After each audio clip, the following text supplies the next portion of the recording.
All right, guys, we got a special guest on the podcast today. His name is Mike Glover. So, Mike is a retired Green Beret and CIA contractor. He was actually deployed 15 different times to fight the global war on terror. And so, we talk about that quite a bit on this podcast, but he's also the founder and CEO of Fieldcraft Survival. So, they teach survival and disaster preparedness training courses, and they provide equipment that aids with that training and everything. But also, he's the author of a new book called Prepared, a manual for surviving worst case scenarios. And so in this particular podcast, it's a long one. We get into a lot of different subject matters. Why did he go the military route? Why did he go the Army? Why SF? He gave us a bunch of detail, like a crazy amount of detail on his transition from SF to the CIA, but also a story that became kind of famous from Tim Kennedy's book, Scars and Stripes, where he kind of attached himself to Tim Kennedy to where if something went wrong, they were both going to get kicked out of sniper school. He gave a lot of detail that Tim didn't even get into his book. We talk about the military industrial complex and how a lot of guys that fought in the GWAT are now kind of looking back on their time and they kind of have some misgivings about what's going on. But we talk about the book. We talk about why being resilient is a big deal, what we can learn from different tragedies. So like the Virginia Tech shooting, what can we learn from that? We talk about the Las Vegas shooting because a lot of stuff, that mass shooting, the biggest mass shooting in the history of our country, there's a lot of stuff that doesn't really add up there. But really in this podcast, we talk about decision making and pre-deciding that we're going to expose ourselves to things that are going to make us better, that we're going to have more situational awareness, that we're not going to be lazy or arrogant in our planning for the worst case scenarios. We talk about just overall being able to make the decisions. Then we talk about, stuff to have in your EDC, your ideal bug out bag, how you're going to survive in a vehicle. We talk about Fieldcraft Survival and some of the stuff that they're going to be moving into. And I even asked him about his personal faith, because there's a few times in the book he mentions religion, and he kind of like accidentally quoted scripture at one point. And so we dig into that a little bit as well. Guys, I've wanted to have him on the show for a very long time. I was so glad that we were able to work it out. We unfortunately had to move it around because of my voice and all kinds of different things, but we got it all squared away. So guys, I'm not going to keep him from you any longer. So without further ado, let's get into it. Mike Glover, welcome to Undaunted.Life, a Man's podcast. Thanks for having me, man. Dude, I'm so excited for this today, but not the least of which, because you came prepared. Look how fancy that shirt is. Where'd you get that shirt? Did you make that one? That's a beautiful shirt. Our shirt. Yeah. Fieldcraft That's y'all's? Okay. Yeah. So we'll get into Fieldcraft here in a second, guys. But if you're not watching this on YouTube, you're missing out. He's flexing and everything. It's just beautiful. But exactly. But we got to start kind of easy and simple. We need a soft place to land. Obviously, a big part of your story is that you spent a long time in the military. And so for someone who didn't serve like myself, but I grew up in Fort Sill, Lawton, Fort Sill. So I've kind of been around that community my whole life. I kind of live, this military type of discipline life, but I've never served myself. I always just kind of like to ask, what drew you to the military? Why specifically did you go the Army route? Why was, the Spec Ops community, SF, Green Beret, like why'd you end up going that direction? Because again, in our modern time, we don't really have a whole lot of those people that do that anymore. So why'd you end up doing that? Yeah, I come from a military family. So my dad was in the Army. I was born in Fort Ord, California, lived in Germany where he was stationed. He actually met my mom when he was stationed overseas in Korea. And his uncle, or my uncle, his brother was Navy. So there's always this rift between Army, Navy, and we come from a long line of lineage in the military, serving in the Army and the different services and branches. And so at the time, my cousin, who were a few years apart, he had just joined. So I always knew that I was going to join the military. I grew up with Full Metal Jacket, all the Vietnam era movies, political or not, Apocalypse Now. My dad, because he was post Vietnam in that in between time between the late 70s and the mid 80s, he was into that stuff. So I grew up in that culture mainly because he was into it. And then at a very young age, started playing Army and playing war and asking my dad, my curiosity was like, who was the best? And I remember my dad telling me Green Berets are the best, and my uncle telling me Navy SEALs are the best. And there was already this rift between the two. I just was not a strong enough swimmer. And I remember that my uncle said to me, who was in the Navy at my grandma's house, hey, the only thing I'll tell you, though, is if you fail buds, you go needs in the Navy. And so they'll make you anything they want. Right. And I didn't like that idea because I like the idea of being combat arms and then serving in the Army. And I didn't want to let my dad down. So that's ultimately, that's why I went to the Army. And he told me one day driving in the car, I was probably 8, 9, 10 years old. He said, Green Berets are the best. And that's at that moment, I remember deciding that's what I was going to do. Well, you've talked a lot about, what it means to become a Green Beret and kind of those different things. And so I don't want to belabor the stories that you've talked about a lot, but I like talking about misconceptions, like regardless of what kind of thing people are in. Cause like if you're a celebrity or if you're a, multi-time #1 New York Times bestselling author, there's always what the people think is going on. And then there's what's actually going on. So let's talk about misconceptions, just about the spec ops community in general, but then we can specifically get into SF about what it is that you guys do. What do you not do? What do most people think you do, but they just have no freaking idea? Let's just go there. Yeah, you're spot on, man. That's the best question I've ever got asked, probably, because um, certainly, I mean, I have kids on social media telling me about my career. They're like, Right. "Oh, Yeah. he didn't do this, or he didn't do that." It's like I was there, so I know I did this. Like Right. I can actually prove it to you, but I won't because I just don't feel the need to. But the biggest misconception in special operations um, is the idea that everybody does unilateral or by themselves direct action raids and all the things, Hmm. and that Green Berets just train people, and that is I, I'm actually glad that is the idea for most people, because technically at one point it used to be classified what Green Berets did and how they did it. Now it's pretty open source. The idea of foreign internal defense is the access and placement to do all the other things that you do. That's the trade craft, the spy craft, whatever you want to call it. And so now everybody who's unilateral to stay in the fight has done bilateral. They've done foreign internal defense. I Yeah. mean, I've done for a SMU, a special missions unit. I've been the guy training the indigenous forces because nobody else wanted to do it. But I had a Green Beret background. They're like, Mike, you do that crap. I don't. We don't want to do that. And and so that's the biggest misconception, is that Green Berets just train people, and certainly that's the case. But it's by, with, and through, which means you're there the entire process, and you get to kick in the doors and do the job. And when the war is declared over, that job is still going, which is why a lot of the unilateral elements, including Ranger Regiment, the SMUs has said, "Oh crap! To stay in the fight, we actually need to learn how to do this." Like, yeah, certainly you do. One, I think as well, you hear a lot about the language component, but the funny thing about the language component is when you talk to Green Berets, it's always a language that has nothing to do with where they end up being deployed. And so they're learning like Mandarin and they're being deployed to like South America. And so it's like, okay, great, this is fantastic. But obviously, the United States government has reasons why they do the things they do. And we'll get more into the US government and the military here in a second. But as long as my research is not failing me, it looks like you did 14 or 15 different deployments. Is that correct? Between SF and the CIA? Yeah, I did 15 deployments between CIA and the Army. I did 9 combat rotations, and the rest were CIA.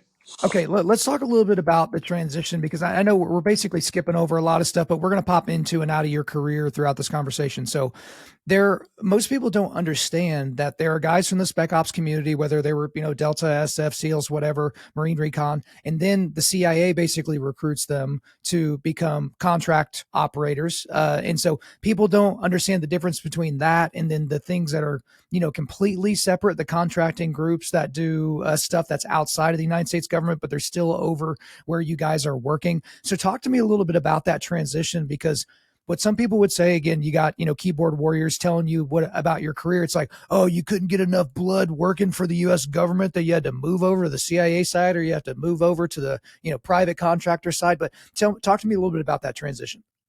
Yeah, real good question, because a lot of people, again, they just paint a broad brush. Yeah. When you, I mean, when I was in Libya in the military, I was recruited by the CIA, and that's common, especially when you're working with them. I mean, if you're a CIA dude and it's mostly word of mouth. I mean, Yeah. that's how the building operates, especially on the paramilitary side. When I was in Libya, I was working with Ground Branch, and Ground Branch was like, I mean, the guy was like, his name is Chris. And Chris was like, "Hey, Mike, what are you doing? What are you doing now in the military? When are you return?" I'm like, "Man, I'm a young E8. I'm like a 30-year-old E8." I'm like, I'm not retiring. He goes, "You got your degree?" I'm like, yeah, I just actually finished my bachelor's degree. Why don't you come work for us? I'm like, dude, I would love that. And Yeah. so I actually got back from that rotation, um, and was transitioning to go into Ground Branch as a paramilitary operations officer, which you could apply, by the way, online at CIA.gov. It's not like it's a classified, but Okay. I mean, there's LinkedIn, the Ground Branch guys that have paramilitary So it's operations not officers. like Jason Bourne style where they like snatch you out because you're an orphan or some crazy stuff like that. Yeah, it's a lot of people think it's like it's secretive. It's not secretive actually. They're secretive components, but the job isn't. And so when I got recruited, I went through multiple parts of the process to fast track. So I told the Mm, guys like, hey, when I get back, I'll drop my paperwork. We'll do the thing. And as I was literally in Libya, the sequester happened, mm, people remember back then. I think this is 2011 to 12 time period. It might have been 12 and 13. They stopped all hiring across the government and stopped all spending in the government. yeah. So they hire, they couldn't spend, and they basically put all applications on freeze. So in this interim, I'm waiting, and I told the guys because Chris was gone to some other country. I told the recruiter I was working with, I'm like, man, I don't have a job. Yeah. Like, I got out of the military to transition into a full time staff position with a Central Intelligence Agency. And you're telling me now we're on hold. So he said, hey, we have this opportunity, do this. And it was GRS, Global Response Staff Office. And there's two sides of contracting, independent and industrial. Independent means you work directly for the government. Industrial, you're working for a cutout. And there's nothing clandestine about the cutout. It just means a subcontracted company that's Mm, filling the gap. So Blackwater, Triple Canopy, SOC, all these different companies. As an independent, I could do more and have, I reported to Langley and I mm. worked in the building and I got to do all the things and outside the war zone type stuff. That part of it is more unique because you just need a little bit more qualification. I think at the time for my position, you needed a minimum of 6 years in SOF. And Mm. so versus I think for the industrial side, it was 3 years, something like that. And most of the time, I was a sergeant major at the time in the reserve component. I think at the time, um, most all guys that I worked for on the independent side were senior guys. We were all Mm. E8s, E9s, and Dev, SMU, CAG, Green Beret, SEALs, you name it. So having that side of it, dude, that was the best job I've ever had. And then I realized after they said, hey, you can now become staff.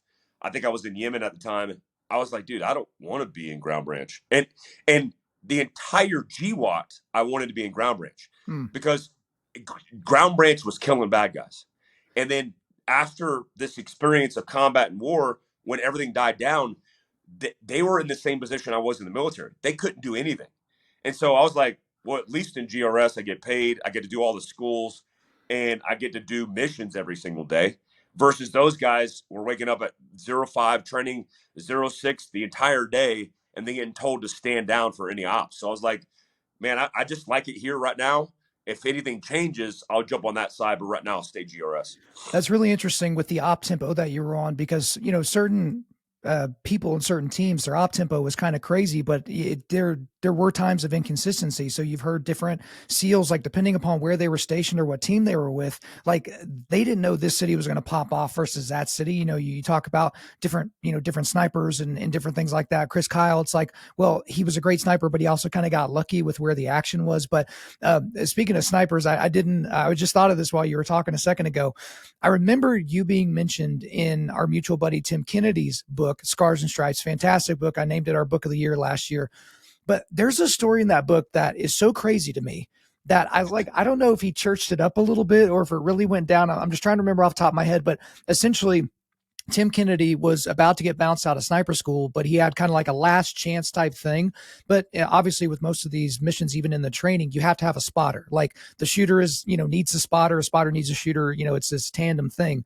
But basically the spotter that he picked or that volunteered was going to get the same fate that Tim Kennedy did if he failed or something like that. And so he says, this guy just kind of calmly raised his hand, and that guy was you. You basically volunteered to be his spotter, knowing that if something went wrong, you were out of there as well. So if I got any part of the story incorrect, please correct me, but talk to me a little bit about that story. Did that really freaking happen? Like, and if so, what the hell were you thinking? Yeah, it happened, and it was actually more dramatic. I hate to say that because I don't like the idea of that being dramatic and then the Right. book painting, but it was actually more dramatic than the book actually talked about Okay. because my personal experience in that was one, me and Tim Kennedy were both from SIF companies. Mm, So a lot of people, again, telling me what we know about our careers, don't know what the SIF is. The SIF, which doesn't no longer exist, is a gap fill for SMUs overseas. I'll put it that way. yeah. I won't details about that, but I'll put it that way. So with that component, the the SIFs are also controlled, command, and coordinated through JSOC, right? A lot of people think U.S. Special Forces, we're like an upgraded SF company. We're Mm, more than that. We actually belong to JSOC, and that's the reason SF Command never liked us because they didn't have operational control of us, and that dates back to the SOT time period of actually the competition between Beckwith Delta and the SOT component of SF, Blue Light. Those two components competing against each other. When Beckwith got the approval, that became Delta. When the SF Command didn't get the approval, that became the CRIF, and that worked out that way. And mm, the first recognition of that is in Panama when C-37 deployed with JSOC. I mean, they supported the unit in Panama during the invasion in 1989. So when we look at as early as Grenada in '83, when mm, we look at all the things that happened with the CRIF companies, we were senior E7 snipers in the CRIF. So if you're a sniper qualified 18 Bravo weapons guy on a regular mm, ODA, you just have a skill set. You could teach your guys, and it's just a skill set. The only designated snipers in SF Command on your OER, on your like job description, are SIF snipers in the group. So there's only 24 snipers. Technically, there's only 20 because the team leader and the warrant typically don't do any of the stuff on the ground. But technically, there's 24 snipers per group that do the job.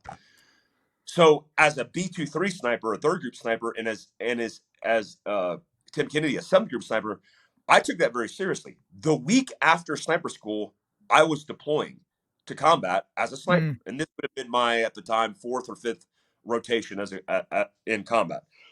So I saw the instructors at the time, and they didn't like Tim Kennedy. They didn't like him because he was an MMA guy. Yeah. He was popular.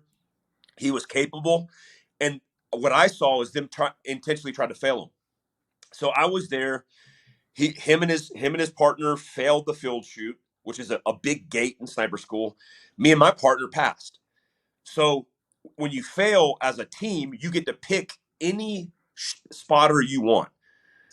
So Tim and his partner picked my team. We wound up getting a top shooting team in the entire course when it was all said and done, which just stated that we had the aptitude, right? We had the aptitude to Mm, do well. Tim picked me. My partner had to pick by default my partner Joe. We shot together. Here's where it gets more dramatic.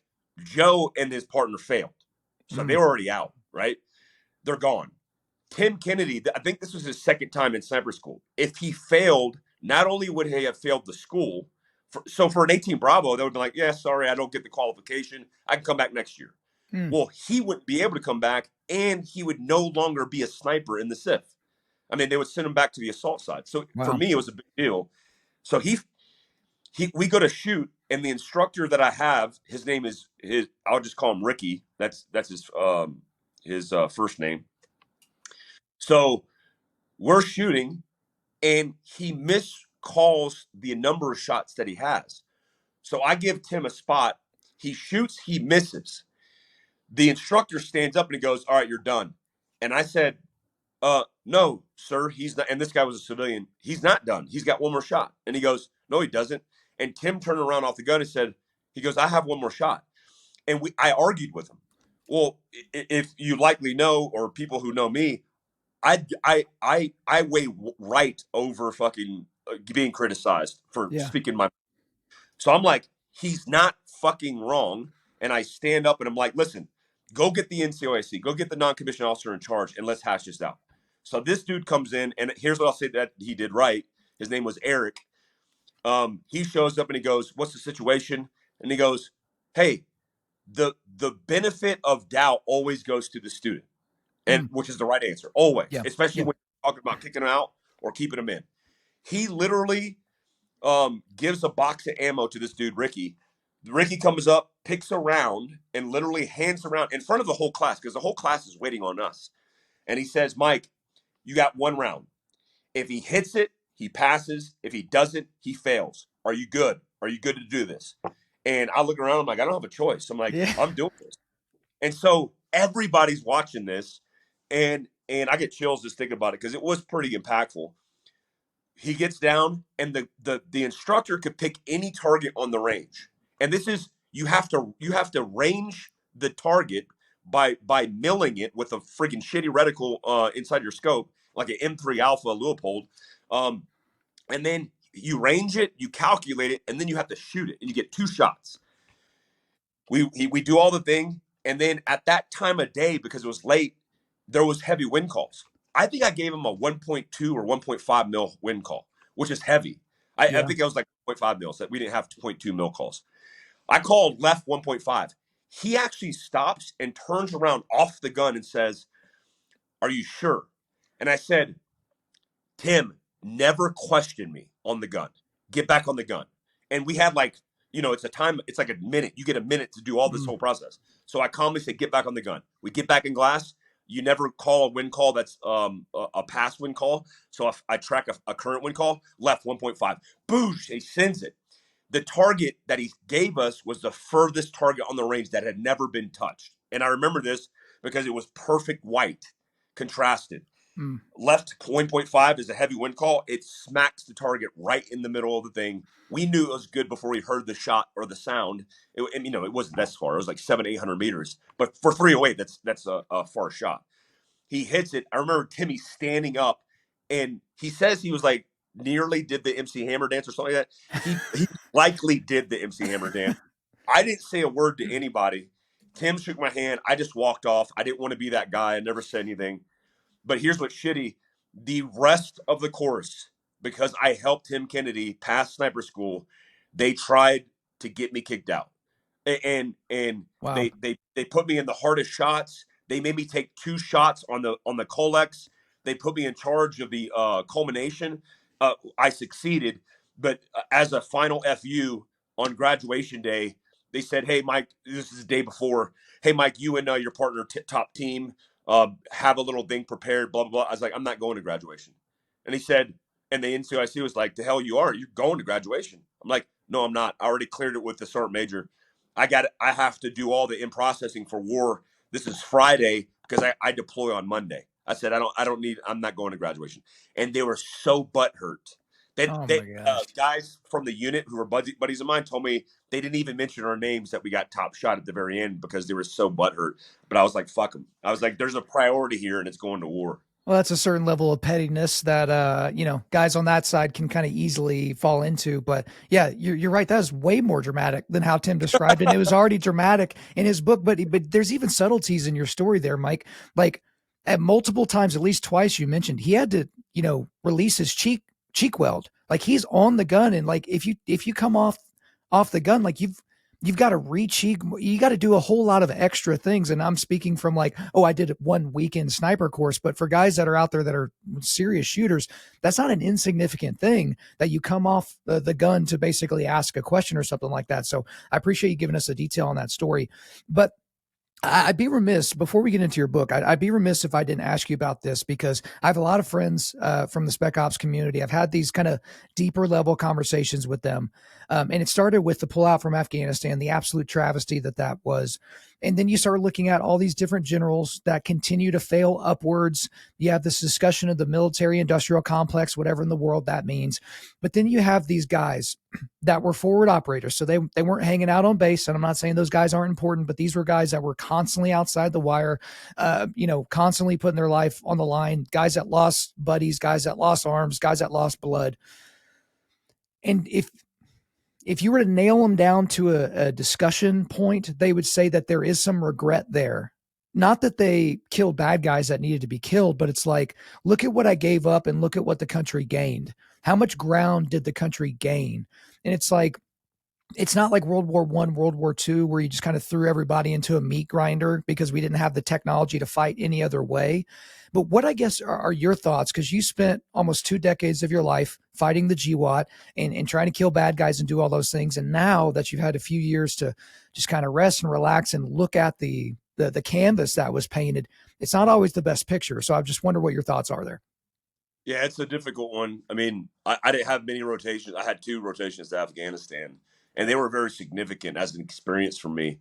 But I mean, there's guys who spent their whole entire careers there. I mean, there's guys who did 5, 6, 7, 8 rips, and it's unfortunate because I've lost a lot of friends there, and I lost friends there when I was there in Afghanistan for both those rotations. And ultimately, what I would say is the job is the job. The job is always going to be the job. A lot of the things that are outside of our control that ended up being this circumstance in the first place, we had nothing to do with. If guys did their job and they did it morally and ethically and legally, and they're good with that, they fought the fight, they should be proud of that. And I'm proud of my experiences there doing the thing. Outside of that, also the political components that affect war have always been an issue. Bureaucrats affecting conflict and war have always been an issue. This especially was the case in Vietnam, where when we decided to pull out, I mean, as noted in Jack Carr's book, Only the Dead, he talks about some of the highlights of that. We left behind thousands of missing in action. Yeah. Can you imagine right now, like Tim Kennedy and Chad, they go do Save Our Allies and they do all this stuff. I was on backside support helping them, did nothing compared to what those guys did. But can you imagine that we pull out of the GWAT and we left thousands of Americans behind that were trapped behind enemy lines, MIA? I mean, that's literally kind of what we did in a different form factor. Right. And again, as we looked at Vietnam, because we don't have the appetite as a country, we forget about it. And that's what's sad. Always keep those memories. Always remember what you fought for and be proud of those experiences, which I am again. But a lot of that stuff you don't have control. What we can do, like Tim, like Chad, like Nick, like these guys have done, we can help in different ways when the official war is over with. Whether that's nonprofit work or helping people who are disaffected or helping veterans who are having a hard time dealing with that, there are ways to help each other. I'm bummed out by the whole experience, by the whole thing, but I'm proud of my service and my guys' service, all the people that I served with service on the ground, because that is where I spent most of my time, on the ground. Who cares about the shit that you can't control? Well, yeah, control the controllables. It's an easy thing to say, hard thing to do. But yeah, like Nick Palmisano, Chad Robichaud, Tim Kennedy, a lot of those guys, like the service didn't end. Those types of things, and whether they're in or out or reserves or something like that doesn't change. But that would be my encouragement to guys listening. We do have a lot of active duty military and retired military that listen to this, is like, you don't always understand, but again, control the controllables. Like if you were sent to a forward operating base and you were there to do work and you did the work that you did, you honored your position. And for those Christians out there, it's like you're honoring the work that was set before you, and you were working as unto the Lord, regardless of the outcome. So I do want to transition now into a book that you wrote that just released this year. So congratulations. It's a book called Prepared. And now normally, Mike, I'm able to grab the book of the author and like show it on screen because I got it beforehand. But dadgummit, I didn't get a book. I didn't get the fancy bag it came in. I didn't get a PDF version that's like paper clipped at the top. So what I'm going to do is I'm going to show Jack's book on screen. And because apparently Jack's got his crap together. So this is Jack Carr's latest book, Only the Dead. But I do want to say that because Jack actually wrote the foreword of your book. It's a fantastic foreword, but there's a quote in there that I think kind of encapsulates why you wrote the book. So let me read the quote here. In the Million dialogue of his history of the Peloponnesian War, the Athenian historian Thucydides characterized hope as a danger's comforter. In modern military and intelligence parlance, the ancient Greek general's text translates as, quote, hope is not a course of action, unquote. The lesson is one as old as time. Be prepared. So, why'd you write the book? Yeah, I wanted to write the book to change the conversation and the dialogue of preparedness or the idea of prepping in modern civilization, in modern society. A Mm, lot of us are still hung up on this tinfoil hat idea, and we think preparedness is a paranoid philosophy, and yeah. that bothers me because um, coming from a community that lived a prepared lifestyle of planning, paying attention to detail, contingencies, communication, being physically fit, being mentally resilient, all these things that we took for granted because we kind of lived that life allowed us to have mission success, allowed us to statistically come out on top. So I look at civilians and institutions and organizations. There's nothing that prepares us outside of the church preparing your mind for conflict, um, nothing that prepares us for the worst case scenario. And I say, it's a manual for surviving worst case scenarios, but I'll preface this by saying worst case scenarios is your worst day. Right. You getting notified that your mom has terminal cancer is a worst day. You getting in an accident in your backyard is your worst day. So being prepared for that moment, that eventuality, by the way, because it's going to happen to you and everybody that you love, is how I wanted to kind of write this book and make it digestible for people who, again, think it's a radical idea.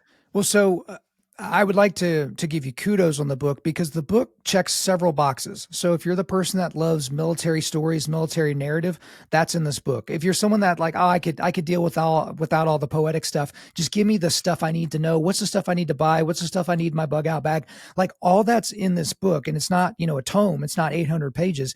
It's still brief and cogent, which I really appreciate. But in chapter one, that chapter is called the resilient mindset. Now, I keyed in on the word resilient because Undaunted.Life, since 2016, when we launched, we're here to equip men to push back darkness. And we do that by providing content that forges spiritual, mental, and physical resilience.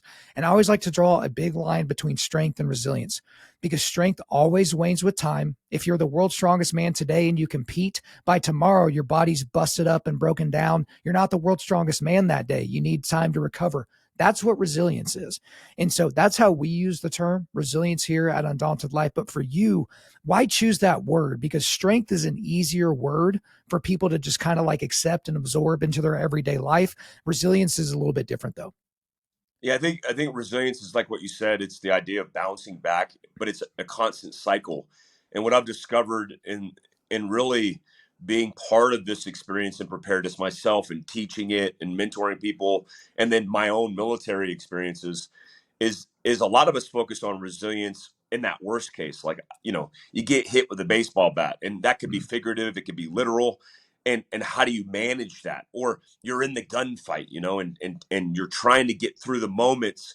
But I take that and set it aside. And I think resilience in low grade stress, especially, is built in day to day interactions and behaviors. mm, And when I see people who are so focused on, again, the worst case, and they do these epic exposures to, work from workouts of the day to base jumping, all of these things are certainly going to build resilience and build all these mechanisms inside of you. But I think back to Ranger School as a private and trying to survive moment to moment. Like, I'm so hungry, I can't take this anymore. I'm tired. I want to sleep. And then how that helped me build all these benefactors from resilience and the nuance, like the nuances of our everyday lives, where you get up and you're a single mom and you gotta pack the kids out for the day and take them to childcare or take them to school and then go work your 9 to 5 and come back and do it all over again 5 days a week. That's building resilience every single day, and that's just as important as the sexy worst case scenario that's very mm. dynamic. And so I think that focus is why I chose the word. And ultimately, resilience out of all the things leads to adaptability. And adaptability is the number one characteristic of surviving any scenario. It's not where you come from, it's not your wealth bracket, it's not any of those things. It's your ability to adapt. And some of the most adaptable people are often the most not talked about people. Well, and the key there, Mike, is exposure. And so that's a quote from earlier in your book. I want to read it here. The one thing that stabilizes every curve, that neutralizes or equalizes the impact of complexity, familiarity, and confidence is experience, exposure. The less stress and discomfort you've experienced in your life, the greater the likelihood that you may shut down in a crisis. That's called fragility. And so, for a lot of guys, and you talk about this in the book, this is the easiest time to be alive, right? We don't have to go out and kill our food. We can go to a store and our food has been killed for us and wrapped in cellophane and a price tag has been put on it, right? But we have these times where the way I describe it to people is you need to make deposits in that resilience bank account every day because you never know when you're going to need to make a withdrawal. Maybe you get sick and your body isn't very resilient to fight something off. Maybe you get injured and you're not very resilient. Maybe just something befalls you mentally and you're so weak because your entire world has been bubble wrapped. So talk to me a little bit about this because I've talked about till I'm blue in the face, Mike, trying to do something hard, like go ruck when it's hot outside, go do jujitsu, go do something that you've never done before to just try to like shake yourself out. Because why do I go run with no shirt on when it's really, really, really cold outside? Because what if I get in a car accident and I tear my clothes and I'm in the middle of nowhere and it's snowing and I've never been in that position before? Here I am trying to survive while trying to work through the mental handicaps of, oh, I've never been here before, as opposed to, yeah, I know what cold is. This really, really sucks, but I need to live, or I need to live so someone else can live. So talk a little bit about that exposure element that so many people just avoid. Yeah, it's comfort leads to complacency, which is why we're in the crisis that we're in the first place. And that's a good problem to have ultimately, because Yeah. freedom, which is a huge benefit in this country, leads to that complacency. But if we're aware, if we're self-aware, if we're aware as a Mm. society, then that lends us to doing things deliberately to keep us more resilient in that comfort. I mean, there's it's definitely not a negative thing, but it can lead to negative outcomes, especially when impacted. And you look at the U.S. Army's goals in recruiting this year were 65,000. They missed that by 25%. And a Yeah. lot of people are like, "Oh, nobody wants to serve." It's like, no, that's not ultimately the issue. The ultimate issue is the number of recruits the Army is having to turn away because they're out of shape. Yep. Their body mass index, their body fat is too much. Their aptitude isn't good enough. I mean, we have one of the worst education across the board than anybody in the entire world. When you look at top 5% of the countries that are crushing it economically. And so South Korea, Japan, all the Asian countries mostly are kicking our butts. And so when we look at the idea of exposure, when I grew up in the military, I remember being in the Q course, and the qualification course is a part of the Special Forces pipeline, the Green Beret pipeline. And I can't remember what I was in. I was maybe in small unit tactics or something. And we had the opportunity to do PT on our own. And there was an operator from CAG who is very well known.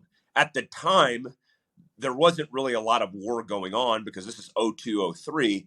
So at the time, there wasn't many guys who had combat patches on their shoulder. Mm.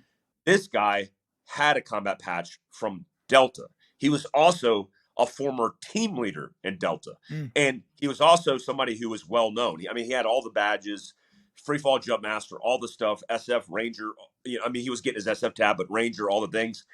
And he would go out. His name was Doug Taylor. He's retired now, but many guys in the community know this guy's name. So he was an enlisted guy, became an officer, and now he's an officer. And so everybody's like, "Oh, look at that officer!" And then they're like, Mm. "Oh, that's Doug Taylor." It's like, "Oh crap!" And the big thing with him is he used to go out in the middle of the afternoon, about 3 or 4 in the afternoon, and would run at the peak heat of the day. Yeah. And everybody around me thought he was crazy. Mm-hmm. And not understanding the science or how exposure works, everybody's like, why is he doing that? So we started doing it. And it's like, well, why is he doing that? who the hell knows, but he's better than us. Let's do that together. Yeah. And so when you look at exposure now, 20 years ago, it was philosophy. It was like, that guy's doing it, maybe we could do it. Now there are protocols. I mean, you look at the popularity of hot sauna and cold plunge. These things don't just have a psychological benefit, they have a physiological benefit at making us better. So, I like guys, and when I associate exposure to experience, I got a lot of guys who say, Mike, I'm going to be like you. And I say, well, here's some steps that you could do to be like me. And then a month later, they're checked out, right? They start the tactical company, and then 6 months later, a year down the road, they're out. I Yeah. was like, guys, I had 20 years before I showed up on day one. So if you look at Malcolm Gladwell's book Outlier, the key takeaway from that book is people don't have gifts. They have work and commitment. Yeah. And they're willing to be consistent in that work ethic and commit what he quotes as 10,000 hours, which by the way is a decade to the craft. Yeah. Then you potentially could be the person who's at the top or whatever. So I just spent some time with Cameron Haynes closing this out. Cameron Haynes is a stud. Why is Cameron Haynes a stud? Well, because of his work ethic, but also even at the level that he's at, which is elite athlete, elite archery and bow hunter, he is willing to still commit himself to exposing himself to weakness and challenges, which makes him better. I certainly was exposed to my weakness carrying that 80-pound sandbag up that hill. Yeah. But I was also like, oh, shooting a bow, easy. I do that. Lifting weights, easy. I do that. But how many of us are willing to go into the gym and set down the chest and tries and try something different because it's going to make us better? Most people aren't. And I encourage you to be that guy. Well, and that's what I tell people all the time is, okay, so you're a golfer. You should try to do jujitsu. Okay, if you're a jujitsu guy, you need to go, because jujitsu cardio is different than triathlete cardio, because when a triathlete comes in and rolls, they die. When a jujitsu guy goes out and tries to run, bike, and swim, he dies. But the whole idea is, I'm not sure there's something that has more diminishing returns on a daily basis than exercise. And what I mean by that is if you work out on January 1st, right? You work out for 4 hours. You just really light it up. That doesn't last you the rest of the year. It doesn't last you the rest of the week. You have to make a daily commitment to it. And so like a guy like Cam Haynes, he did that for decades before anyone knew his name, before Joe Rogan discovered him and before he became this big name and best-selling author and all the different things. It's just who he was. Like the other day, I was outside carrying a 100-pound sandbag when it was close to 100 degrees here in Oklahoma. It's not the number one thing I wanted to do with my time, but it's like, look, hopefully later on this year, I'm carrying a quarter section of an elk on my back, trying to get it out so I can feed myself and my family for a year. And if that's the first time I'm carrying weight like that, it could be a problem for me. But what that leads to is a discussion that you talk about in the book. There's this kind of witch's brew of like laziness and arrogance when it comes to overall planning. So like on the laziness side, you have guys that if they shoot at the range, they will only shoot during perfect conditions. So 75 degrees, a little bit of wind. So it's a nice breeze. Heart rate is normal. They don't ever jack their heart rate up and then try to shoot. Guys that only camp when it's beautiful out and not raining. Guys that just avoid complicating factors to what they're doing. But in your chapter called Planning, you actually have a section header that I loved. It's arrogance and willful ignorance are your enemy. And so that laziness comes from an area of arrogance or like, yeah, I'm just not really going to pay attention to what would happen if I had to run 100 meters before shooting. You see these police officer, cam videos where they're trying to run to a threat and they can run for about 70 or 80 yards before they, and you can just hear them breathing. And it's like, man, there's no way this shot's going to be on target. And the shots from far away. They don't have their AR. So they're trying to stabilize, their duty weapon, their pistol. And it's like, man, it comes from an area of laziness, arrogance, and willful ignorance. So talk to me a little bit about that, not only for the civilian world, but also for the operator world or the first responder world, to where it's just like, look, your level of unpreparedness can not only lead to the ending of your life, but for the people you purportedly raised your hand and swore that you would protect. Yeah, it goes hand in hand with exposure, because that's the first component is kind of getting off your butt Mm. and not being lazy. I think the biggest issue that I see across every single industry, including in the civilian space and civilian world, is the idea is it's never going to happen to me, Yeah. right? And we train for best case scenarios, not worst case scenarios. I've always used the term or the phraseology worst case scenario. And the reason I do is because when you train for the worst case, it kind of handles everything in between. It's Yeah. like it's a scaled down version of it, handled. Best case of it, handled. And so most people train and cater to the best case scenario because they want to be comfortable all the time. So, like when I teach active shooting protocol to police officers, they'll follow the protocol of what normally happens in routine. And then I Yeah. said, this happens to SWAT teams especially. I'll say, guys, why do you do it this way? And they go, well, why? It's sound tactically. And Mm. I said, well, let me give you one scenario. Let me put the bad guy in this position with this gun, and they would immediately default to, well, that's never happened. And I Ah. said, well, that you do realize that's what you're training for. You're not training for the things that I mean. If everything happened in routine and complacency and comfort, then you would just walk in the room. You don't even need a gun Yeah. because Yeah. 99% of the rooms that you go in don't have guns. And then if you put a gun in a guy's hand and then you've experienced that 10 times a year and that guy never shoots, you're not training for that. You're training for the one guy that does shoot. So if I set this guy up this way and then you do it this way to negate that one guy who's holding Mm. the gun in this position, don't you think you're covering down everything in between? They're like, well, yeah, that makes sense. I'm like, okay, well, then let's not do this and let's do this instead. I have guys all the time who, in active shooting protocol training, they go down the hallway and they clear inside the room with their eyes. And I say, why are you looking in that room? I'm like, well, I'm clearing it. I'm like, so what are you clearing it for? What? Well, I'm clearing it for a threat. Of course, you're clearing it for threats because you're looking for the active shooter. What if the threat is holding a gun pointing at you? Well, then I just turn the gun. I'm like, no, no, no.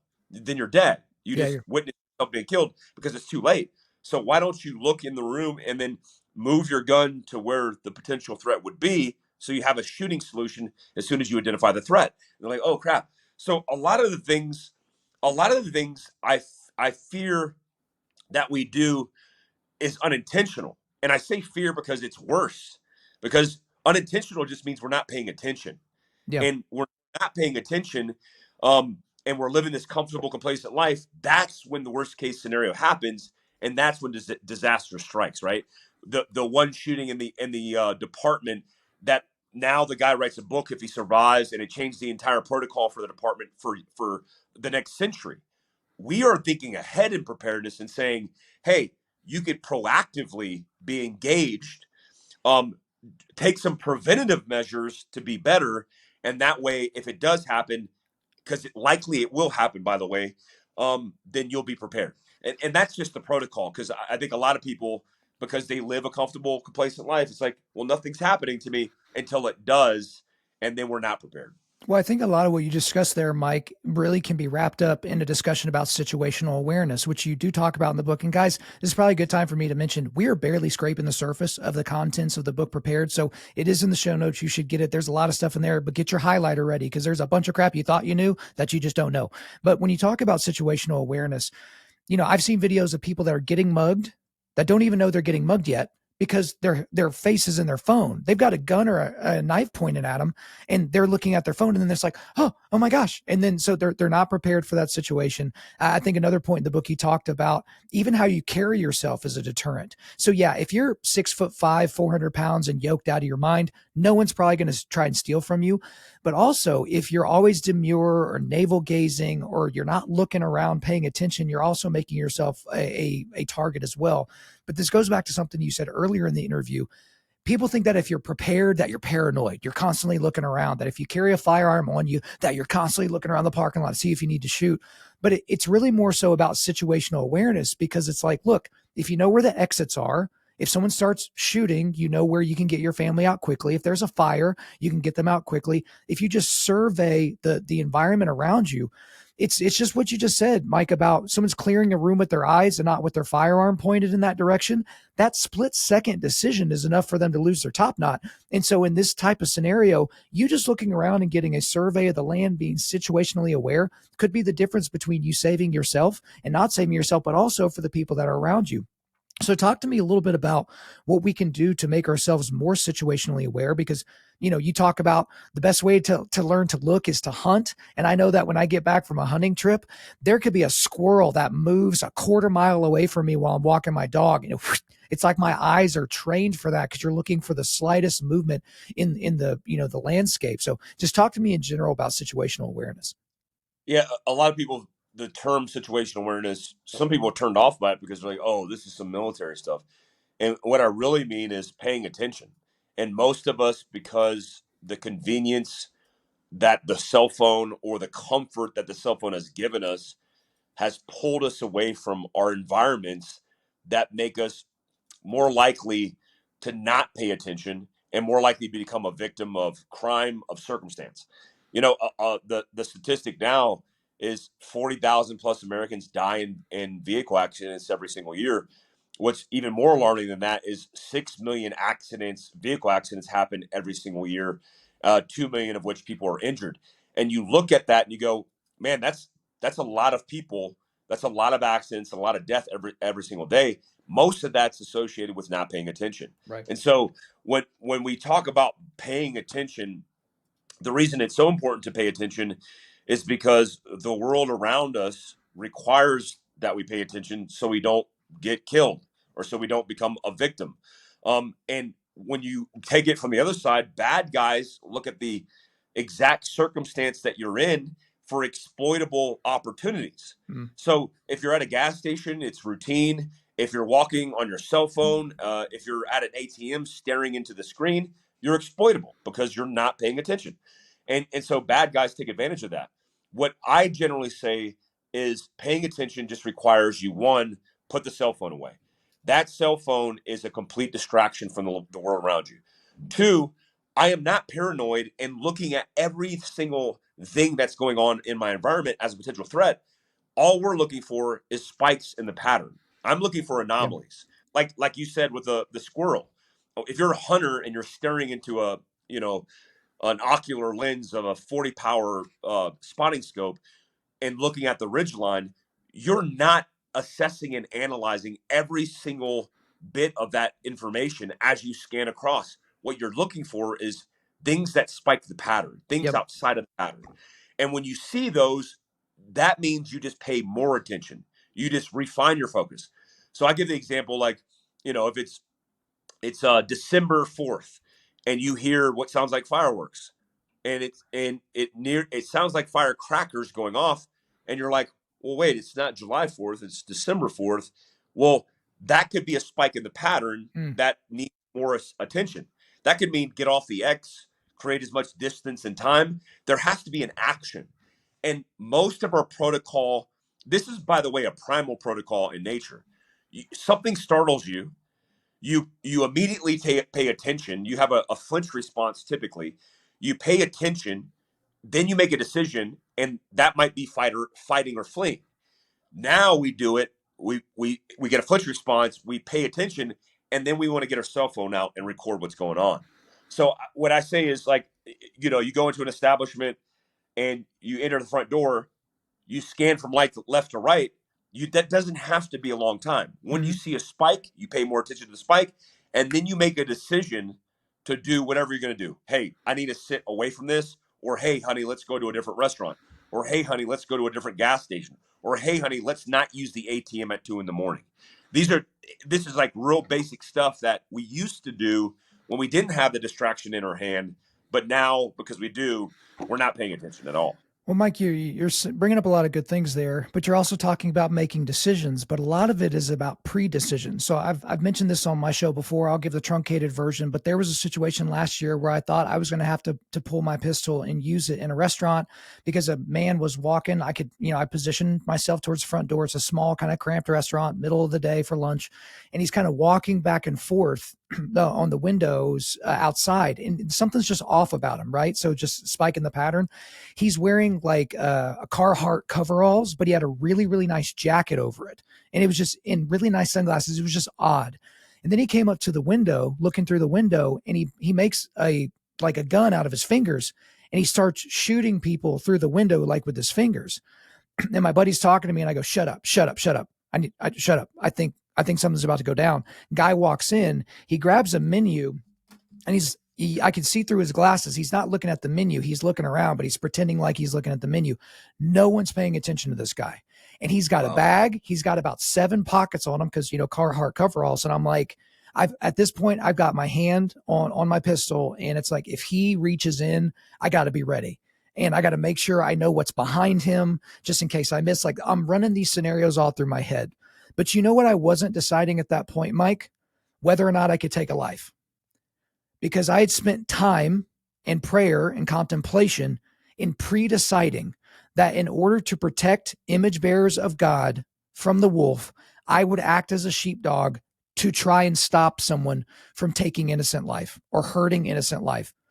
The problem that I see, Mike, and you're way more into this, so I'm really, really anxious to hear your question, your answer to this. You have a lot of people that buy guns. They've got all kinds of firearms. You got guys that like to go to the range. They like to shoot. You got guys that like to carry. You got guys that like to tell you they're carrying. They got guys that are wearing outside the waistband, the whole nine.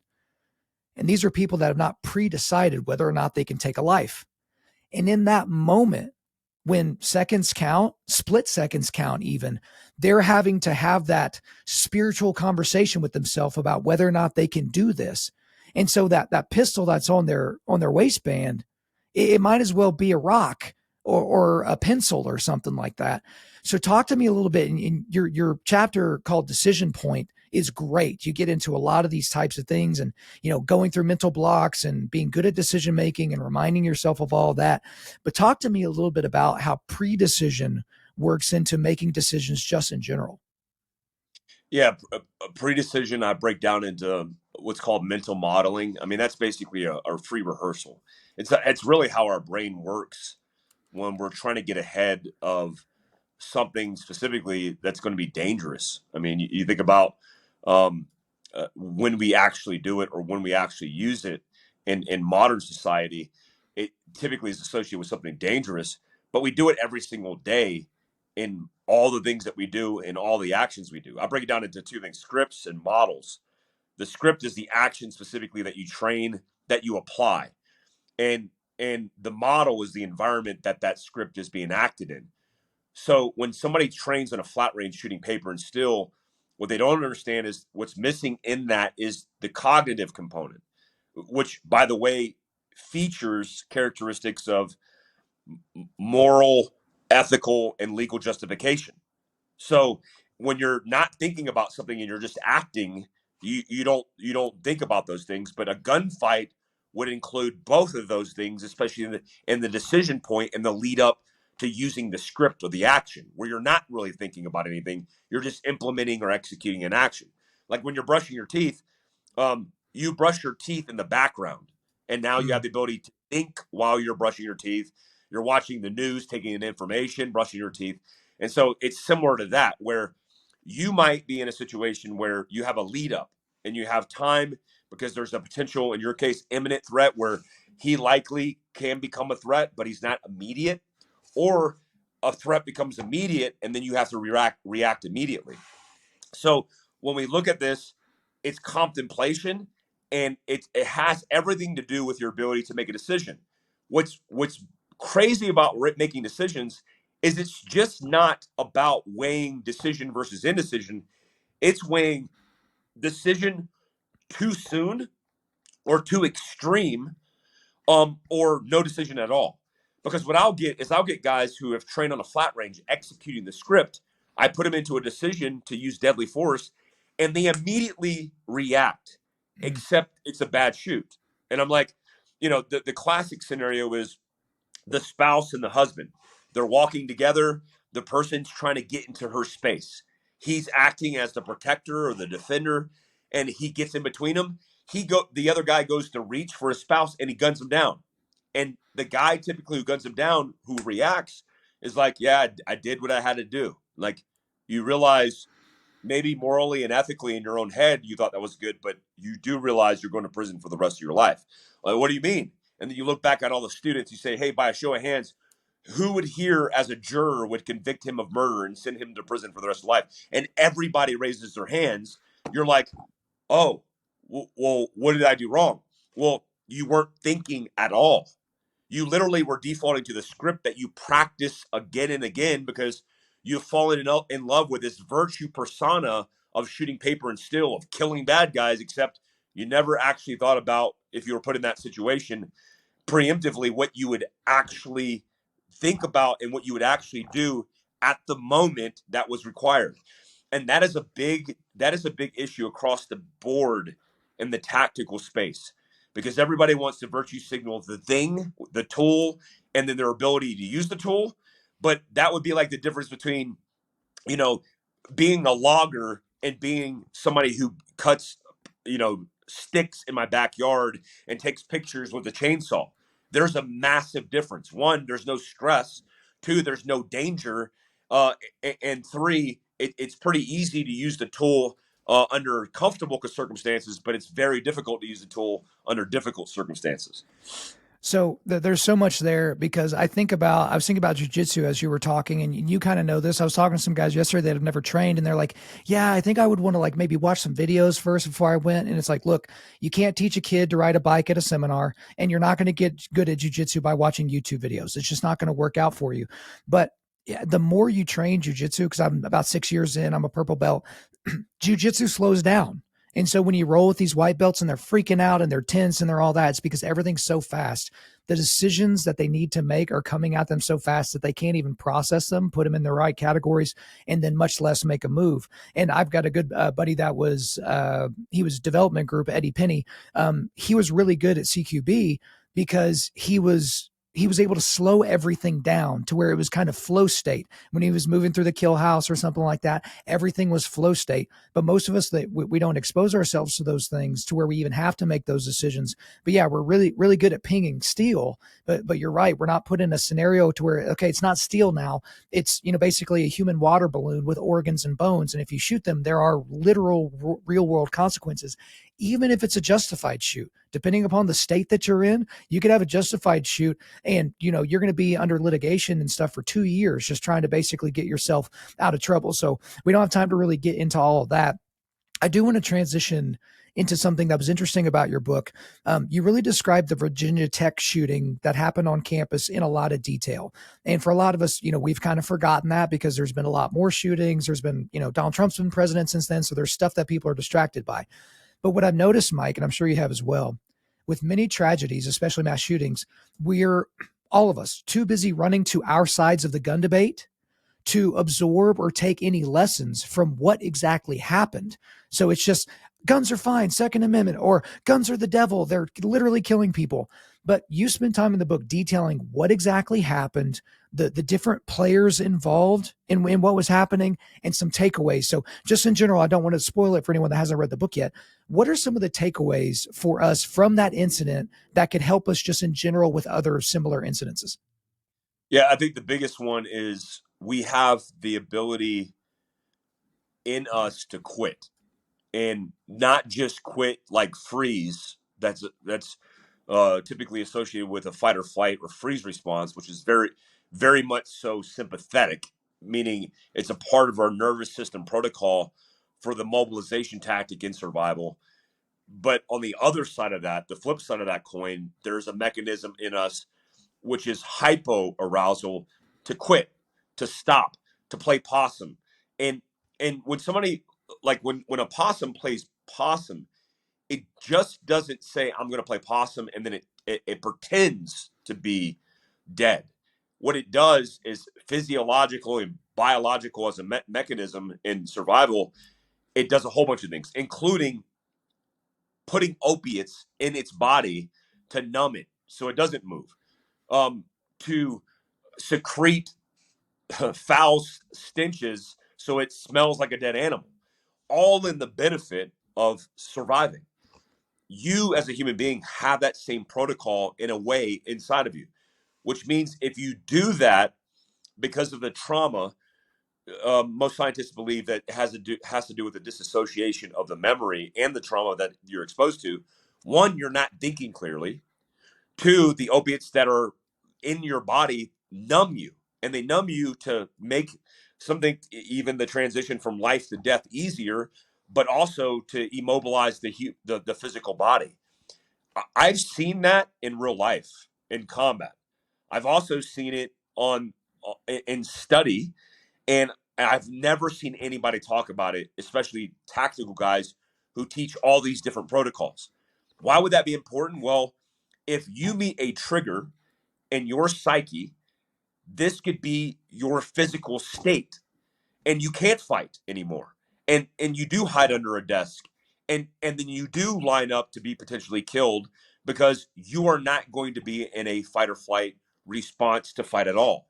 So I think systemically in our society, we are breeding people, one, not to understand this, but two, not to be fighters, even as a protocol of run, hide, and fight, which I absolutely think is the worst protocol we could ever teach anybody, especially children who are depending and leaning on specific instruction, which is run. Where are you running? Hide. How are you hiding? Because I know as a kid, I know kids in hide and seek hide into positions where you can't see them, and they get small. Is that setting them up for fight? No, it's not at all. So I think I think all the active shootings that I've seen, especially Virginia Tech, lead me to believe that as a society, without the tool, without the gun, we are not prepared for conflict at all. And if if all the students would have done what a few did in fighting that active shooter who had one pistol, Mm. despite him killing 33 innocent people, 31 in that building specifically, 90% of which he shot in the head, which is tragic, then we would have had a different outcome. You know, when you see what I tragically um, have track and study active shootings as part of what I do for a living. When I see kids running that are 18 to 22 years old in college in troves running out of the buildings, I think, man, if somebody somewhere could have had uh, the wherewithal or the leadership or the will to take all those people and fight against the one person who's destroying human life, they don't need a tool. They just need the will. They could have been fighting and stopping that shooter. Lastly, I think the active shooter, Virginia Tech, ultimately took his own life because police arrived, but also because a very few selective students who had the will, who had the understanding of how dire their circumstance was, fought, and that led him to kill himself, which ended the onslaught. Which he had a lot more ammunition to go before he finished himself off.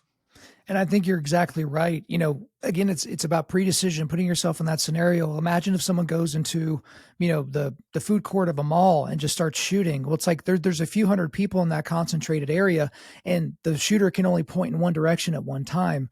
And it just takes a few people, and really that one person that charges the shooter or does something that is like defensively offensive, if I can, say such a thing, that could really, shake something loose. But then there's those situations where seemingly there was nothing anyone could do. And I don't want to get too far off into conspiracy theory land, but you brought it up in the book. So if we go there, it's your fault. But in the book, you discussed the Las Vegas mass shooting, which, as far as we're told, a single gunman opened fire from a hotel adjacent to a country music concert, killing 60 people and wounding over 400 more.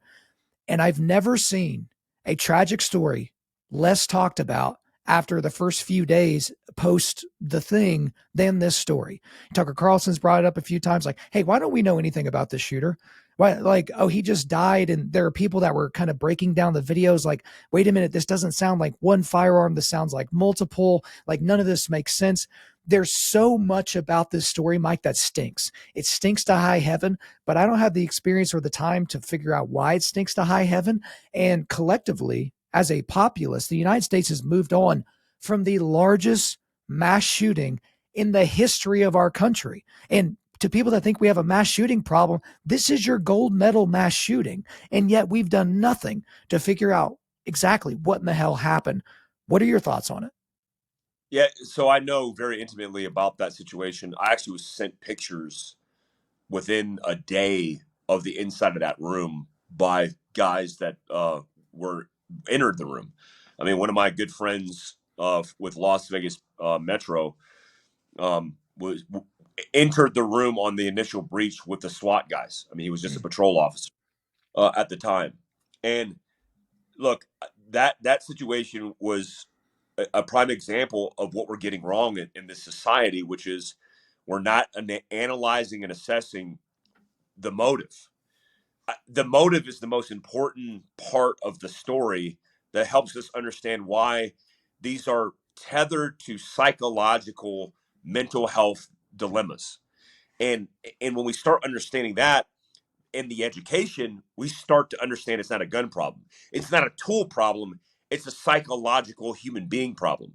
Because this same person, by the way, the motive that was established was he was angry at the gambling facility. He was Yeah. angry at the. It's like I don't know, when you're angry at something, you make a complaint. You don't do the biggest mass shooting in our history.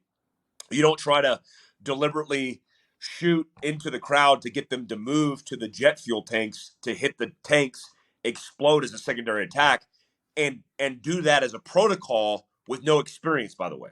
Like, Mm. how do we not know who the hell the guy is, his backstory, where he got his training? Like, the firearms he used at the distance in which he used them was a not just a pray and spray type protocol. It was he knew exactly what he was doing.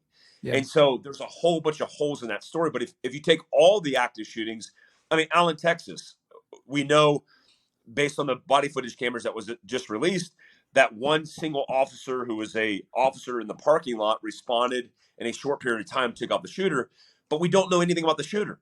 Mm. This Christian school in Nashville, Tennessee, shot up by a trans person, goes into the school, picks the softer target over the hard target. Again, no motive. Helping establish the motive and understanding the backdrop and background of these persons would help us understand the complexity of the mindset, but also the awareness of what we need to look for in psychology and human beings around us as warning signs, not just established by the CDC, like depressed and anxious. Yeah, welcome to the country because Yeah. everybody's depressed. Let's focus more on the motives, the psychology, and have the conversation in depth instead of what we're doing is firing and forgetting, and then it's just a piece of evidence for the narrative for whatever political party is pushing their agendas. That's the travesty. What I would say is one part of my responsibility. I do Prep Life on YouTube. Is doing that breakdown, but also talking about it constantly to get people educated, and then doing things like this book, but also you could do it on your own. Do the research, dig in the weeds, and start establishing like why these things are happening. Like, I'm curious why people live and why people die in catastrophe, and Mm. so should you if you're interested in this idea of being prepared. Well, I think is what, well, I opened up the can of worms. You fully dove in it. You went full send, but I'm going to slam the top back on this because there's a lot more that could be said there, but we're just going to have to kind of leave that there because yes, there are a lot of things here that stink to high heaven. You've obviously talked to some people on the inside. None of it seems to make sense. And unfortunately, it seems a little bit foolish to even spend too much time thinking about it because it's like, what capacity do we have to actually figure those things out?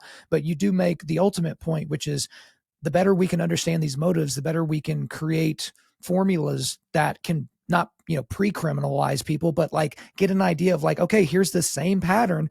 Depressed kid, outcast on SSRIs, family access to firearms and or money. And then you have this mass shooting where they kind of act out in that way. There are ways to mitigate those things. And some of us kind of give them short shrift. Speaking of short shrift, I do want to transition to a part of the book where you get into granular detail. And this is for all those people out there that they love their spreadsheets and they love setting everything out and getting ready for their camping trip or whatever. Let's talk about gear. And so we're going to mush a lot of this together and you can talk about it however you'd like to talk about it. Because in the book, you talk about your EDC, your everyday carry. You talk about an ideal bug out bag. You get into survival gear for your vehicle, the type of vehicle, survival gear for your home or your homestead, the use of tourniquets, all of that. A lot of that is going to be through Fieldcraft Survival as well, which is a lot of stuff that you guys sell and or you basically refer them to other places. But let's just talk about gear in general, while understanding, guys, you have to buy the book to really get those lists and really dig into the reasons why. But talk to us about some of the stuff that is essential for us to have: EDC, bug out bags, vehicles, the whole nine yards. It just boils down to gear, which equals capability via your capacity. Mm, If you have more capacity, then technically you could have more gear. I mean, like on your person, you're limited. If you have a fanny pack, a purse, if you have a car, if you have a home, you just have more space for more gear. The important component about gear across the board is often it is the enabler or the facilitator to success and survival. I mean, it's hard to stop the bleed with your belt, but can you do it? Yes, you can. But why would you want to when you could just have the tool, right? mm, Have the equipment, and and often people forget that a lot of the gear that, especially in this world of preparedness, that we need, when we need it now. We don't need it like we don't need the aid bag because um, it's in our trunk and we're flipped upside down, hanging from our seatbelt, bleeding out our femoral. We need it like in our lap, yeah. you know. And a lot of people don't think about gear that way. I always think about gear as readily accessible. So if it's a tourniquet and you can't reach your hand out in your vehicle from your steering wheel and grab it, well then what good is the gear? Because we're planning for the worst case scenario, which is again you're flipped upside down in the ditch, trying to stop the bleed. So that's the perspective on gear. We break it down into EDC, mobility, and homestead, which is the scale of capacity. And what I always tell people is, if you have a tourniquet on your person, you should have a ambulance in your vehicle, and your house should be a small hospital, right?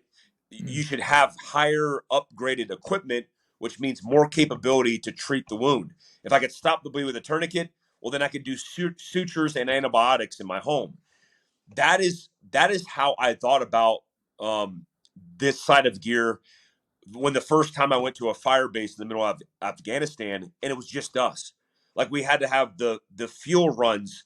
I mean, we had fuel runs that were dropped in blivets of fuel to charge the generators.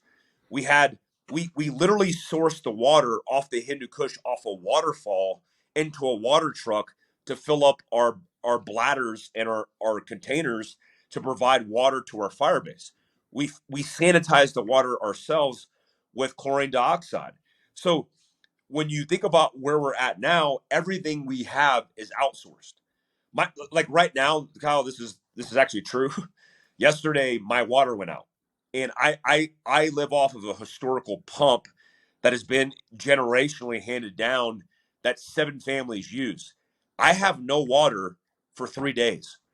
Mm. Yesterday, in a freak like twister that never touched the ground, so just twirling air, just high winds, a oak tree that I estimate to be about 30 years old fell on the back deck of my house. So between in the last 48 hours, like before I was on here, I was showering using um a pre-charged, because I have electricity, Mm. pre-charged pump. It's called a rinse kit, and I had it in my tub, and it charges, and it has a electric pump, and I was using that shower thing. I spray myself off, lathered up, and then rinse myself off, and my shower was done. And I was like, well, that sucks because I'm not used to taking my 5 minute hot shower followed by 3 minutes of cold, but I got the cold knocked out. It's like, oh, I can't flush the shitter. So now I go out to my pump and I pump water because I still have water rights on this property, and I fill up a jug, and that's by the toilet. And I'm like, oh, this kind of feels like Afghanistan. It's kind of fun. It's like I'm back to the old ways. But we have to adapt, and and the equipment and its components and its capability in you is the way that you adapt. Like you have to have all the things. The great thing about this journey of preparedness is taking a skill set like stopping the bleed and filling the gaps with equipment and training is a wonderful process. You look at homesteading, um, doing a greenhouse and growing your own food and doing that with your family. That's an amazing experience. it's not just about the equipment and the capability. It's about the process and bringing your family along for the ride. I appreciate you getting into that detail because, again, guys, for some of you that were looking for him to just detail a list, it's in the book prepared. It's in the show notes. So you guys should get that because there were some things that I've never even thought about that were so like, God, duh, you idiot. You definitely need that in your truck. But one thing that you talked about in the book as well is the vehicles and the types of vehicles and all that. But there was one thing, and maybe it's because I'm stupid and didn't catch it as I was reading, but I always wonder about gasoline. And so you have these people that have these bug out vehicles, or maybe they're trying to decide, do I have a bug out truck or a bug out motorcycle or something like that? But it's like in that real fall of civilization situation where there's gas stations are shut down or everybody made a run on gas, like where are you getting this gas? And if you have to move from one homestead to a secondary homestead, or you got to move from here or there or something like that, like where's the gas coming from to run all this stuff? Yeah, that's an important question, and it has to do a lot with supply chain breakdowns and redundancy. And a Hmm. lot of people right now have the rig, but they don't have the gas, which Right. fuels. Well, I think you mentioned having $100,000, Ford Raptor, but an eighth of a tank of gas. It's like that's not going to do you very well. That's your capability, right? I experienced this in several countries. Every third world country, by the way, deals with this issue, the lack of gas. Yeah. So, what I say number one is have redundancy built into your plan. Like if you have a bug out rig, have a back bike attached to it, right? Have a rucksack attached to it so you could.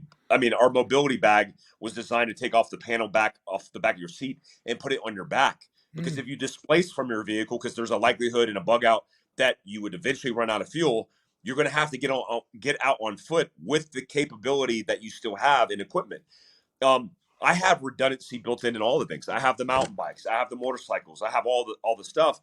But even if you say, I mean, this is crazy because I did this. I said, "Hey, look at electric vehicles as a potential option," and people lost their crap, man, because Yeah. there's a very guns, right? It's very Yeah. political, and I'm like, guys, I don't mean buy an electric vehicle and burn your gas vehicles to the ground. I mean have redundancy built into your pace plan, primary, alternate, contingency, and emergency. All my vehicles, I have a lot of vehicles, but most of them um, are just basic vehicles. Have an EMP proof vehicle that's carbureted, that doesn't depend on any electric components to basically get that thing to run down the road. I stockpile fuel. I Mm. am I also keep all my vehicles above half a tank, but I stockpile fuel, and I have storage containers either in Rotapacks and the old jerry cans or in extended fuel tanks. I mean, I can go 2,000 miles in my pickup truck with the fuel that I have on board because I have a 35-gallon standard tank and a 75-gallon in bed tank. So I have 100+ gallons which is very easy for me to be able to get long extended ranges if I need to be. Think about these things because your vehicle is a dead weight if you run out of gas and it offers absolutely nothing. Yeah, absolutely. And that's another thing that people think about. They're thinking about the next thing they can add to their truck, the next attachment, the next this, the next that. And it's just like there are practical things here. Like I read a survivalist book a while ago. It was like this handbook, and it was like what most people think survivalism is. And it was a bunch of firearms, a bunch of ammunition, and a little bit of medication, a little bit of food. And it's like, nah, bro, you need like the exact opposite of that. Because yeah, if you don't want to go Winchester if you're fighting for your homestead. Like you definitely don't want that to happen. But the odds of you starving to death first or getting some sort of infection that you can't treat is probably a little bit higher than some zombie army coming over on the other side of the hill from you. There was another thing that I found interesting in the book that I was kind of reading as I was trying to be more detailed in my research. So you mentioned religion a few times. You mentioned religious convictions in the book, and you even quote scripture, albeit probably accidentally. You say, "If iron sharpens iron, how do you get hardened when you've been forged in cotton candy?" Which is a hilarious quote, by the way. But obviously, iron sharpens iron. That's Proverbs 27:17. And as I was kind of making my highlights and getting ready, I was like, I don't know that I've ever heard you talk about religion in detail or talk about your faith or any of those types of things. So if you were to basically categorize your religious conviction, what would you say you have? Yeah, I'm Christian non-denominational. I've been that way since, I guess, since the Army asked me when I was 17, "What's your religion?" Mm. And that was an option that was blocked out. I grew up very religious. I grew up in a Baptist home in North Carolina, which is a Southern Baptist is pretty religious when it comes to conviction, when it comes to values, when it comes to judgment. And I saw a lot of Mm. that across the board. And so, yeah, Christian non-denominational with no direct affiliation to any. I mean, my backyard is 61% LDS, Yeah. Mormon, and they have an amazing story of triumph and overcoming adversity. And a lot of my employees are also from LDS, but I'll never be that. But I appreciate their values. But I'm Christian non-denominational. Okay. And so, in terms of how particularly you live that out, because, I've been around Christian. I was born in Oklahoma, Mike. And so everyone's a Christian because we were born here, right? And so you just kind of go to church and you can't like trip and fall and not elbow the wall of a church kind of a thing. And so I'm curious how you live out your conviction, because what I've noticed with several people that are kind of in the spec ops world, or maybe they're first responders, or maybe they're fighters or construction workers, these guys are pretty rough dudes, and they go to churches. And this is part of the reason why we started Undaunted.Life, is they go to churches and they don't feel comfortable. They feel like, okay, this is where the godly men hang out, but I'm going to go back and hang out with all my manly men friends, because apparently those two things don't connect. So for you, I guess, how do you live out your faith? Would you say it's more just kind of like generic Christianity, or is it like true discipleship of Jesus? How do you live it out in community? I know there's a lot of questions there, but I just wanted to tee you up to go wherever you wanted. Yeah, it's an interesting question. I see this across the board, and I've recently seen guys like Sean Ryan discover Christ, and Eddie Penny, Yeah. same thing. And I think full circle, most people find their way back, and that's a good thing. I think a lot of the stuff that I do and the way I live is based off of my experiences where it was just shoved down my throat, and it's like, Yeah. people were trying to push their religion on me. Even being overseas in mostly Muslim countries, I saw that. And look, I live those values, but also when I'm bringing community together, I hate to say I preach, but when I talk about preparedness, every time I talk about preparedness, there's hundreds of people that I'm talking to. And that for me, I don't take lightly, because to be able to influence people in person and then talk to them about preparedness is one aspect, but I feel a responsibility. I always do mention God, but I do it. I do so in a very passive way, because I don't want to directly, force my values or my religion on other people. So I'm respectful that way. But I also think, part of the reason why guys don't go to church that are from my background is because we feel a little disaffected, and Mm. we know the evil of men. And so when you see that side of people, when you can see through the veil, I've literally been in churches where I'm like, I need to find a good church, and I've been to a few churches. I'm like, this is not a place for me. And we talked about earlier in the podcast. I actually thought about starting my own church, like a Yeah. cowboy church, Mm. and that whole idea is really amazing, because it's like, hey, we're not going to do the glitz and glamour. It's not about keeping up with the Kardashians. It's about keeping up with the community, and you don't need all the fancy. And it's something I thought about. My grandma once had a dream that I ended the last phase of my life uh, being a preacher, and my mom's always wanted me to go down that route. She knows I was very into religion, so maybe that's something that I'll do later, because I feel like it's needed, but just in a different way. Well, I appreciate you going into all that detail, and I can't really talk about it right now, but I'll talk to you off air about some stuff that I have kind of in the works towards that end, because the problem that we see is most churches either don't focus on men at all, so that's category one. Category two is they try to have a men's ministry, but it devolves into, hey, once a year, we'll bring in some guy from the Nature Channel to come and talk, and we'll have a chili cook off, and then that's it for the next 364 days. And then there's that third category, which there are very, very few churches in it. It's where their church from top to bottom is man friendly. Right. So from the key the songs are sung in to the pastor on stage and the things he's talking about, they're going after the hearts of men, as opposed to putting blinking neon signs outside to say, hey, we're just here for the women and children, and the men, the soft, effeminate men. So I've got some stuff in the works there, but we've made it all the way through this conversation. We've talked about everything. And we haven't really talked about Fieldcraft. Okay. So that's what you founded and you're the CEO. And so all this stuff we're talking about, guys, the stuff in the prepared book, preparedness, the gear, all of that, it basically comes as an outworking of what you do with Fieldcraft Survival. I think most people at this point know what Fieldcraft Survival is. But if you could encapsulate what you guys offer right now, but then also, I know you're a forward thinking guy, and you mentioned something to me earlier off air where it's like, okay, I think y'all have some really cool things coming in the future. So, what do y'all do? What do you do right now? And then, what does the future look like for Fieldcraft? Yeah, thanks for that. It's education, training, and equipment is primarily what we're covering down on, which is everything. By the way, we're trying to provide that. I mean, education as a category is like, hey, we want to provide value, but not having to charge people money to provide that value. I mean, that's our one of our value propositions. Is a lot of the education that we do, the majority of the education we do is free. That's podcasts, it's YouTube, that's all the things, and the education category also segments into something that we're launching very soon. And in fact, by the time you hear this, it's likely out. If not out, you can go to fieldcraftsurvival.com and link into it. The hyperlink, the web version is available, but it's our application.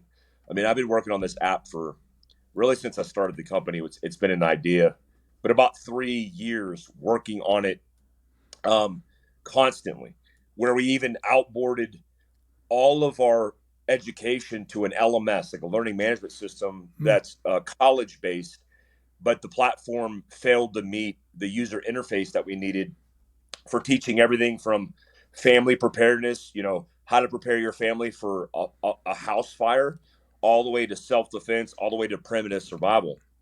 So we offloaded on that. It didn't work out. Then we decided to do it ourselves, and that was a 2 year journey. And so we're at the end of that 2 year journey. It's actually already built. We have about 100 hours of content from all the players: Amber, Family Preparedness; Kevin Estella, Primitive Survival; Mike Hernandez, Mobility; and Casey Hildreth, all the tactical stuff. And I'll be on there as well. That launched should start the journey for people. And then I encourage everybody who gets education, because you can't learn all the things unless you're interacting it with yourself. Like if you're doing primitive survival and you're not willing to actually get the bow drill out and do the thing, well, then come out and train with us. Um, we have training every single weekend, 4 to 6 different states throughout the country, everything from primitive survival to stop the bleed to training with me and self defense. And then the other category is equipment. Now, the hardest component of my business, which is the way that we grow, is products. It's hard to scale service, mm. especially because it leans and depends on people, and more people, more problems, generally speaking.